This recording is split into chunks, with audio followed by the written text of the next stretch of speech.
long. We've been on this planet for 100,000 years. We got a lot of history. The fact that some white folks want to focus on this as the history to like hold up is not only problematic. It reinforces the trauma that 500 years of chattel slavery levied on black people. And so it Right. needs to be said.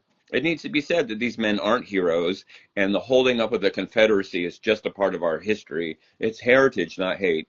Is the opposite. It is hate, and it reminds people, especially black people, that there was this thing called slavery that we still haven't dealt with. And that's the whole idea of reparations, is like, we need to have a real conversation about when we're going to finally deal with this. We didn't deal with it in 1865. There was no 40 acres and a mule. We haven't dealt with it in the years since. And so I think Stone Mountain is a visible representation of the normalization of the ideology of white supremacy.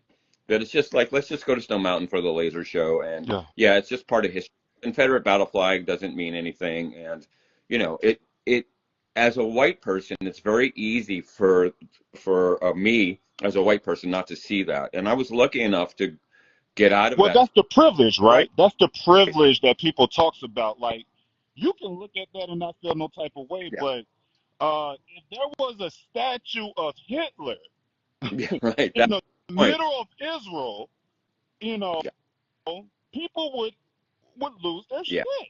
You know what I'm saying? yeah. But what is the difference? What's the difference?